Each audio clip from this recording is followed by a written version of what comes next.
ಎಲ್ಲರಿಗೂ ನಮಸ್ಕಾರ. ಧ್ಯಾನ ಸಂಜೀವಿನಿ ಯೂಟ್ಯೂಬ್ ಚಾನಲ್ ವೀಕ್ಷಿಸುತ್ತಿರುವ ಎಲ್ಲ ನನ್ನ ಆತ್ಮ ಬಂಧುಗಳಿಗೆ ನನ್ನ ನಮಸ್ಕಾರಗಳು. ಭಿನ್ನವಾಗಿ ಆಲೋಚಿಸಿ. ಇವತ್ತಿನ ವಿಷಯ ಏನೆಂದರೆ, ಜೀವನದಲ್ಲಿ ಎಲ್ಲರಿಗೂ ದುಃಖಕ್ಕೆ ಕಾರಣ ಏನೆಂದರೆ, ನಡೆದು ಹೋಗಿರುವುದನ್ನು, ನಡೆಯದೇ ಇರುವುದನ್ನು, ಇಷ್ಟವಿಲ್ಲದಿರುವುದನ್ನು, ಅವಶ್ಯಕತೆ ಇಲ್ಲದಿರುವುದನ್ನು ಪುನಃ ನಾವು ನೆನಪು ಮಾಡಿಕೊಳ್ಳುತ್ತಾ ಇರುತ್ತೇವೆ. ಅದುವೇ ನಿಜವಾಗಲೂ ದುಃಖಕ್ಕೆ ಕಾರಣ. ಜೀವನದಲ್ಲಿ ಎಷ್ಟೋ ಅನುಭವಗಳನ್ನು ಪಡೆಯುತ್ತಾ ಇರುತ್ತೇವೆ. ಅವುಗಳಲ್ಲಿ ಎಷ್ಟೋ ನೋವಿನ ಅನುಭವಗಳು ಹೊಂದಿರುತ್ತವೆ.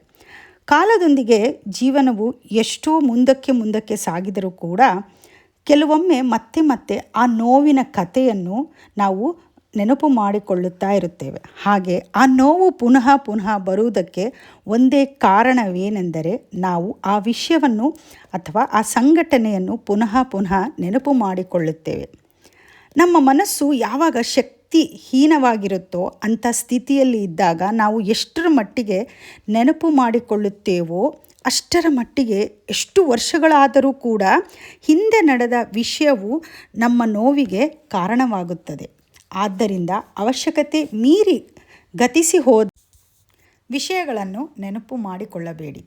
ಅದರ ಬದಲಾಗಿ ಬಿಡುವಿನ ಸಮಯದಲ್ಲಿ ನೀವು ಯಾವುದಾದರೂ ಒಳ್ಳೆಯ ಕೆಲಸದಲ್ಲಿ ತೊಡಗಿಸಿಕೊಂಡಾಗ ನಿಮ್ಮ ಜೀವನವು ಆರೋಗ್ಯವಾಗಿ ಆನಂದವಾಗಿ ಇರುತ್ತದೆ. ಹೀಗೆ ನೀವು ಮಾಡಿದರೆ ನಿಮ್ಮ ಜೀವನ ಬದಲಾಗುತ್ತದೆ. ಆ ದುಃಖದಿಂದ ನೀವು ಹೊರಗೆ ಬರಲು ಸಾಧ್ಯವಾಗುತ್ತದೆ. ಅದಕ್ಕೆ ನೀವು ಸ್ವಲ್ಪ ಹೊತ್ತು ಪ್ರತಿದಿನ ಧ್ಯಾನವನ್ನು ಮಾಡಿ. ಆ ಧ್ಯಾನ ಸ್ಥಿತಿಯಲ್ಲಿದ್ದಾಗ ಈ ದುಃಖದಿಂದ ಹೊರಗಡೆ ಬರೋಕ್ಕೆ ನಿಮಗೆ ತುಂಬ ಸುಲಭವಾಗುತ್ತದೆ. Thank you.